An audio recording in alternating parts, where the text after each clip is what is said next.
On this video, I'm going to show you the easiest way to run a true to size 37-inch tall tire under the Jeep Wrangler 392 without adding a suspension lift.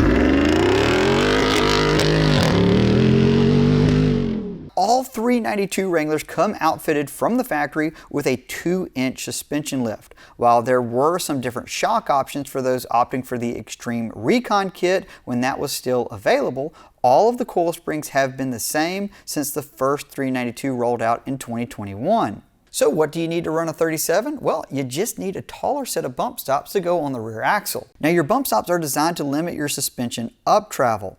Adding a 2-inch bump stop spacer in the back is going to keep the rear axle in a good position so you will not rub with a 37-inch tall tire. Now the kit that I'm using today comes from JKS Manufacturing and costs just over $80. It's an adjustable rear bump stop kit which allows you to go up to 4 inches of bump. Yes, you are losing 1 inch of up travel in the back, but that's really not going to be something that you notice on the road. Off-road, since you're moving up to a 37-inch tall tire, all you have to do is drop this thing down to trail pressure, and you're really not going to notice that out back as well. Now, up front, you don't actually have to add any additional bump stop spacers. The reason is on all 392s, the bump stop tower is actually longer by 2 inches than on the factory Rubicon. This will accommodate for a larger 37-inch tall tire without issue, but there's some things we need to talk about with tires and wheels. If your 392 came with the Extreme Recon kit or you have a 2024 newer, you have a wheel with 5.2 inches of back spacing. These will work fine with a true to size 37-inch tall tire. If you have an older 392 that does not have the XR package, you'll either want to run a wheel spacer or go with an aftermarket wheel.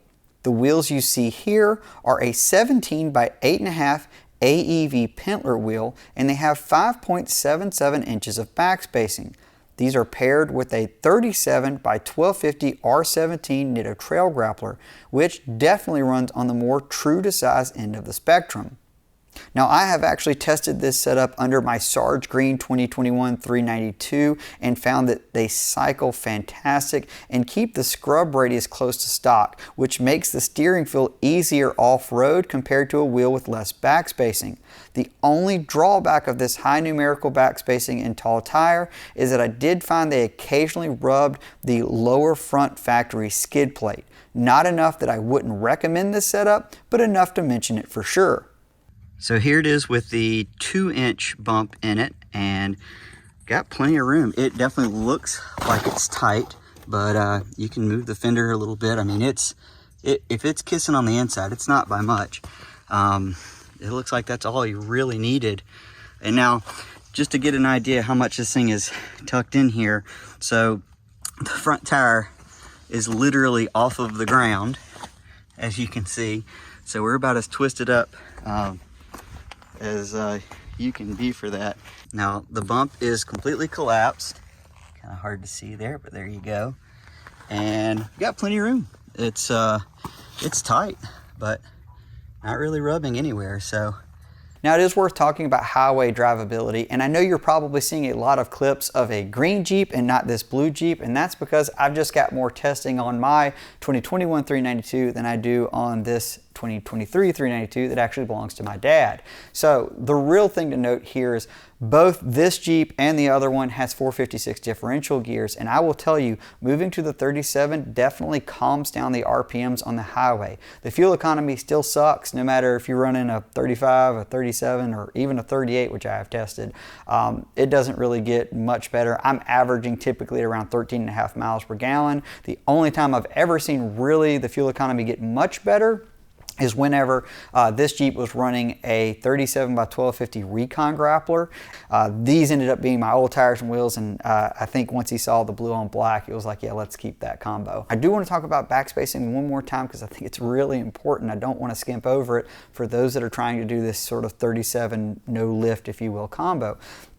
High numerical backspacing is really going to be the winner here, because as the tire cycles and articulates, it's going to stay tucked under where the fender starts to edge down. If you go with a wheel with, let's say, 3.5 inches of backspacing, which is going to stick the wheel further out, there's a high probability that you're going to get into the fender and you may even damage it. So I think if you're trying to do this combo because you just want to run a 37, stay with either the factory XR wheel or go with an aftermarket wheel that does have high numerical backspacing. On my 392, I ended up going with a suspension lift. I'm now running a 2.5 inch lift because I do more off-roading with that Jeep.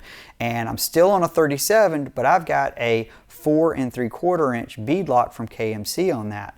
And up front, I'm actually still running the factory bump stop configuration in that there is no additional spacer on the front axle. So I will say that 4 3/4 inches with a 37 will work, but it does rub in a few places, not enough so that I want to add bump because I want to keep all that up travel, but enough to mention it. Out back is really where you see more rubbing on that combo. I've had to trim out the rear fender. I've removed the lower plastic completely on it. So, you know, backspacing does absolutely make a big difference here. And again, if you're really actually wanting to go off-road and put a 37 on this thing, all you need to do is do the 2-inch bump in the back, but it's really going to be important to keep that high numerical backspacing so you keep that tire tucked under here. And honestly, as heavy as these V8s are and as much time as I've spent off-road, I can tell you that if you can stay with the high numerical backspacing, it makes the steering a lot easier. Even with my 4 3/4 inches of backspacing, I can tell that the steering is a lot heavier versus when I was running this AEV wheel with 5.77 inches. Now, in terms of running a 37-inch spare, you will need something that moves the tire up. I have the Mopar tailgate reinforcement kit and Jeep Performance Part tire relocation kit. It seems to work perfectly fine for the 37. With this high numerical backspacing, it works fine also with the bumps that are at the base of it. If you're going to go with a different numerical backspacing, let's say 4.5, it's going to be further away, so you might need to look into something like an aftermarket one from Quadratec. Well, hopefully you found this video helpful and informative. If you do have any questions, just drop them in the comments. If you want to see some more 392 content, please consider subscribing to the channel. As always, I appreciate you guys watching and hope to see you on the trail. Take care.